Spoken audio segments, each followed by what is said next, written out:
Hello and welcome to a new blog. আজকের ব্লগটা আমার বাড়ি থেকে স্টার্ট করছি, আর সন্ধেবেলা থেকে করছি। আমি টিউশন করিয়ে বাড়ি চলে এসেছি। তো অ্যাকচুয়ালি আমি কিছুক্ষণ আগে এসেছি আর লাঞ্চও করে নিয়েছি, বাট ইন্ট্রোটা আমি পরে দিচ্ছি। কারণ ওই বলেছিলাম না আমাদের বুদ্ধ মন্দিরে একটা গান বাজে, তো ওইটাতে অ্যাকচুয়ালি আমার লাস্ট ভিডিওতে কপিরাইট এসছে। তো তাই জন্য আমি ওটা চলছিল অনেকক্ষণ, তো চলাকালীন আমি ইন্ট্রো দিইনি। কারণ যদি ইন্ট্রো দিতাম তাহলে কপিরাইট আসতো আবার। তো ওই জন্য আমি কাকিমুনিও গার্ডেনিং করছিল, তো কিছু নতুন গাছ এনেছে, ওগুলোকে লাগাচ্ছিল। তো তখন আমি ওখানে ছিলাম, বাট ওগুলো তুমি দেখতে পারবে পরের পোর্শনে। আমি দিব এই ভিডিওর, এটা আমার ইন্ট্রো, বাট আমি ইন্ট্রোটা পরে শ্যুট করেছি কারণ ওই গানটা চলছিল। তো এই আর কি এসে খাবার টাবার খেয়ে নিচ্ছি, যেগুলো তুমি পরের পোর্শনে দেখতে পাবে। তো চলো, আর বাকি আজকে কি করি, এখন ঘরেই আছি, এখন কোনো টিউশন নেই, তো দেখতে থাকো কি করি। আমি টিউশন থেকে এসে খাবার নিয়ে নিয়েছিলাম। মা বানিয়েছিল পনির আর বাদাম বাটা, যেটা আমার খুব ফেভারিট। অনেক দিন বাদেই মা বানিয়েছে, গরমের জন্য মা খুব একটা বানায় না এটা। এখানে আমার ভয়েস ওভার দিতে হচ্ছে, কারণ ওই আমাদের বুদ্ধ মন্দিরে ওই একটা গান চলে না সন্ধ্যেবেলা, ওটা চলছিল। জানি ওটাতে কপিরাইট এসে যাবে, তো এখানে তো আমি ভয়েস দিয়ে দিয়েছিলাম, বাট পরে মনে পড়লো না কপিরাইট হবে, তো তাহলে ভয়েস ওভার দিয়ে দিই। এর জন্য এখানে আমি ভয়েস ওভার দিয়ে দিলাম।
এখানে যতটা গাছ দেখছো সবটা আমার কাকির নিজের হাতে করা। আমরা কেউ জানতামই না যে কাকিমণি এত সুন্দর গার্ডেনিং করতে পারে। এখন যখন এতগুলো গাছ সে বড় করেছে, তখন আমরা জানতে পারলাম যে কাকিমণি এত সুন্দর গাছ লাগাতে পারে। একদিন কাকিমণি নিজেই বলল যে হ্যাঁ, আমি বিয়ের আগে অনেক গাছ লাগিয়েছি, অনেক সুন্দর করে আমি গার্ডেনিং করতাম, বাট এখানে আর হতো না। এখন আমার আবার ইচ্ছে হলো, এর জন্য আমি আবার শুরু করলাম। আমরা সবাই তো কাকিমণিকে বলছিলাম যে তুমি আবার একটা নার্সারি স্টার্ট করো, চলো আমরা সবাই হেল্প করব, তুমি একটা নার্সারি স্টার্ট করো। আর কিছু গাছ কাকিমণি নতুন নতুন এনেছে, আর এই কয়টা এখানে যে দেখছো এগুলোও নতুন এনেছে ছেলের বাড়ির থেকে। আমরা তখন সবাই বারান্দাতে বসেছিলাম। অনেক আগে ছোটোবেলায় এরকম কারেন্ট গেলে না বসে থাকতাম, তো আমাদের না ভোল্টেজটা ডাউন হয়ে গেছিলো। অ্যাকচুয়ালি কারেন্ট ছিল, বাট ভোল্টেজ ডাউন হয়ে গেছিলো। বাট এখন কারেন্ট চলে গেছে, তো হয়তো এসে পড়বে কিছুক্ষণের মধ্যে। তো ওখানে সবাই বসে গল্প করছিলাম, ওখানে অন্ধকার ছিল, তারা ভিডিও করেনি। আর এখানে মা বসে আছে চা। এগুলি কি কাঁঠালের রুটি? এটার আমাদের বাড়িতে একটা ভালো রেসিপি হয় শুটকি মাছ দিয়ে, আমার কাকিমুনি বানায়। আমি কখনো ওইটা যদি পারি আমি ওটা বানিয়ে দেখাবো ভিডিওতে। তো চলো চা হোক। চা হওয়ার পরে এটা আমার মার, এই যে এটা হলো আমার মার মশলার কাউন্টার। এটার মধ্যে যাবতীয় সব মশলা পাওয়া যাবে, কি মশলা চাই সব পাওয়া যাবে। আমার মা এইভাবে অর্গানাইজ করে রাখে সুন্দরভাবে, ঠিক আছে। আর এটা হচ্ছে আমাদের রান্নাঘর। তার আমি ব্যাক, এইটা হলো পুরো আমাদের রান্নাঘরটা। এটা একটা বাসনের স্ট্যান্ড আছে, এখানে একটা উইন্ডো আছে, এখানে এইসব কাপড় এই রান্নাঘরে থাকে, ইগনোর করে দিও। আমাদের গ্যাস স্টোভ, ওগুলো আমাদের তেল মশলা, এখানে যা রান্না হয়েছে ওসব। আর এখানে আমাদের মিক্সার গ্রাইন্ডার, এই আর কি। আর এখানেও কিছু আছে। এখানে অ্যাকচুয়ালি আমরা একটা কাউন্টার বানাবার কথা ছিল, বাট ওটা বানানো হয়নি। দেখা যাক ফিউচারে যদি হয়, বাট ইচ্ছে নেই মার এখন ইচ্ছে নেই বানানোর, কারণ এখানে বানালে না অনেক ওই কী বলে ককরোচ হয়ে যায়, তো ওই জন্য মা বলছে লাগবে না, আমার এটা খোলাই থাক, এরকমই ভালো, আমার সুবিধে হয় জিনিস বের করতে আর এসে করতে। তো ওর জন্য এখনো বানানো হয়নি, দেখা যাক, যদি হয় পরে হবে। মা দেখাও একটু। আমাদের চা এসে গেছে, চা খাবো এবার।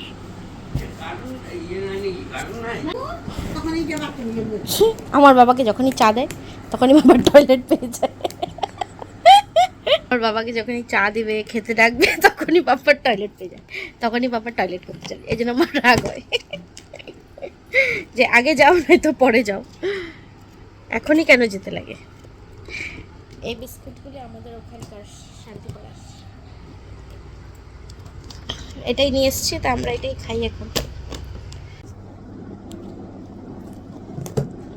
এটা আরেকটা বিস্কিট, এটাও ভালো খেতে, নোনতা।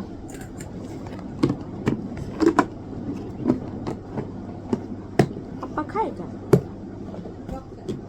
সব খায়। আমাদের চা, আমাদের বিস্কিট।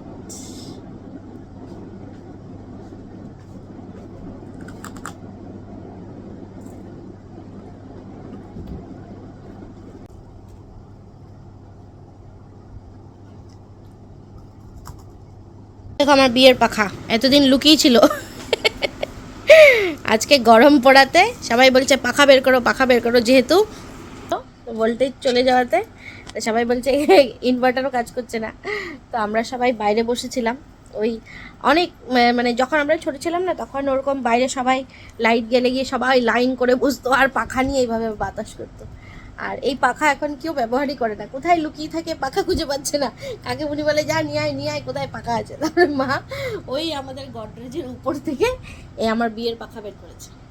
এটা বেশ ভালো, সুন্দর, এটাকে সুন্দর করে ডিজাইন করে, এটা এখানে কাপড় দিয়া যে এসে করে না, সুন্দর লাগবে, বানিয়ে ঘরেও রাখা যায়।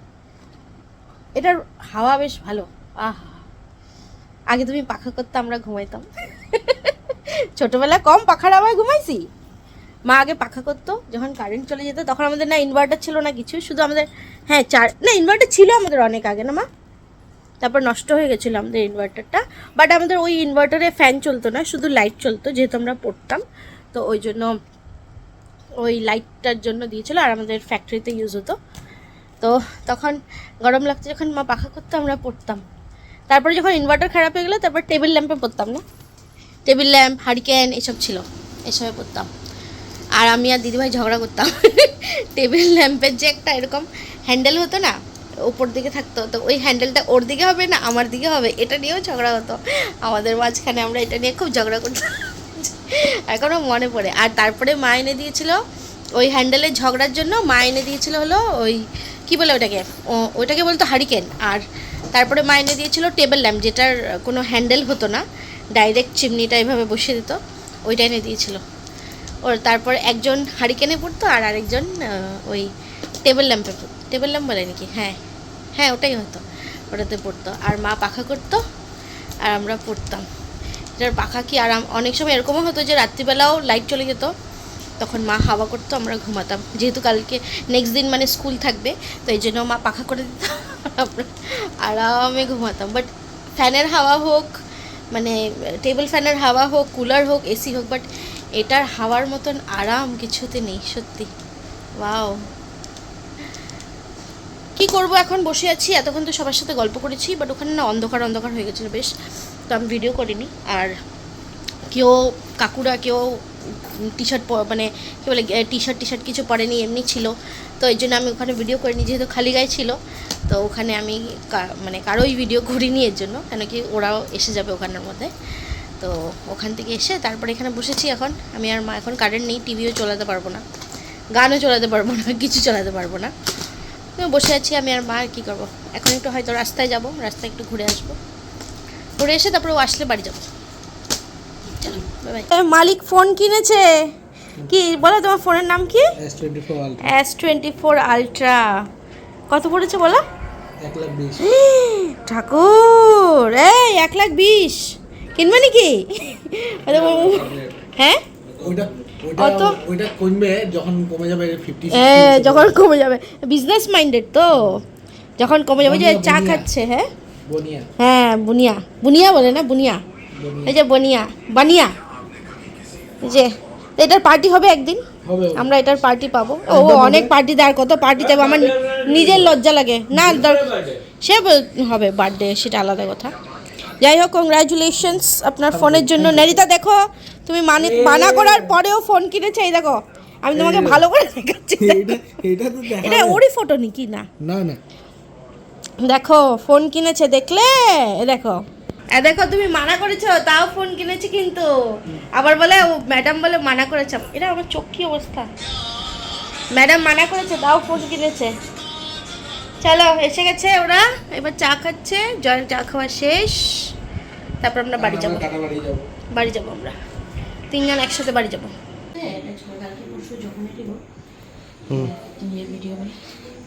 আচ্ছা আমার এত সামনে আনবে না, আরে তো 0.6 আছে। আজকে হলো ওয়েডনেসডে, হ্যাঁ, আর ওয়েডনেসডে রাত্রিবেলা আমাদের ঘরে একটু বেশি ক্রেভিং হয় হোটেলের খাবার খাওয়ার। কেন কেন কি নেক্সট দিন থার্সডে, তো থার্সডে হলে নিরামিষ হয়ে যায় ওরার মার, আর আবার ফ্রাইডে হলে নিরামিষ হয়ে যায় আমার। তো আমার জন্য ওরাও খায় না, ওদের জন্য আমিও খাই না, আমি মাঝে মাঝে খেয়ে নিই। তো যাই হোক, এই জন্য মানে ওয়েডনেসডে রাত্রিবেলা আসলেই ও আমাকে বলবে আজকে হোটেলের খাওয়া হয়ে যাক, আজকে হোটেলের খাওয়া হয়ে যাক। আবার বলছিল আজকে, মানা করলাম তাও বললো না না আজকে খাবো। তো ওইটা দেখিয়ে দাও, ওই যে নিয়ে এসছে হোটেল থেকে খাবার, দু রকম চিকেন এনেছো না, 2 রকম চিকেন আর নান। আর যেহেতু ভাত ছিল দুপুরবেলার, আমিও ভাত খাইনি দুপুরবেলা আজকে, তো আমি বললাম যে ফ্রাইড রাইসটা আমিই বানিয়ে দেবো, তো তুমি এসে করো, কি বলে, শুধু ওই চিকেন আর নান যা লাগে ওইটা নিয়ে আসো। নান আর চিকেন আনা হয়েছে। আর এখানে আমি কেটে নিয়েছি পেঁয়াজ, আদা, রসুন, আর এটা আমি কিছুতেই ছাড়াতে পারছি না, বড় এলাচটা। তো আর কাজু কিশমিশ ভিজিয়ে রেখেছি, কোনো ভেজিটেবলস দেবো না, প্লেন বানাবো একটা সিম্পল ফ্রাইড রাইস। তো বানিয়ে নিই হোয়াইট ফ্রাইড রাইস, ও হোয়াইট ফ্রাইড রাইস খুব ভালোবাসে, সস টস কিছু দেওয়া যাবে না, এমনি প্লেন, ওটা বেশি ভালোবাসে। অন্যটাও খায় বাট এটা বেশি ভালোবাসে। আমি ঘেমে টেমে শেষ, এরকম করেই আমার বানাতে হবে। তো চলো বানাই, বানিয়ে তারপরে টেবিলে দেখা হবে কি কি এনেছে, কি বানালাম দেখিয়ে দেবো তখন। এই যে আমার ফ্রাইড রাইস হয়ে গেছে, এটা হলো আমার ফ্রাইড রাইস যেটা আমি বানিয়েছি পেঁয়াজ রসুন দিয়ে, আর এটা হলো জাফরানি কোরমা, এটাও চিকেন, দ্বারা আমি দেখিয়ে দিচ্ছি। চামচ, ন্যাপকিন অ্যান্ড অল এসবও দিয়েছে। এটা খুব ভালো হয় জাফরান থেকে খেতে, এই সাইজের চিকেন থাকে, 4 পিস থাকে বোধহয় না। আর এটা হলো চিকেন টিক্কা মশলা, এটা তো জেনারেল টিক্কা মশলা, বাট এখানে জাফরানেরটা খুব টেস্টি। চিকেনের পিসগুলো খুব একটা বড় হয় না, বাট খেতে খুব ফ্লেভারটা খুব ভালো। আর হলো এখানে এনেছে হলো নান, 2টো নান এনেছি, হয়ে যাবে আমাদের 3 জনের। তো এবার আমরা খাবো, খেয়ে তারপর বলবো কেমন। আমরা জানি ভালো, আমরা আগেও খেয়েছি এখান থেকে। তো এবার খেয়ে নিই, তারপর দেখা হবে। মা আসো।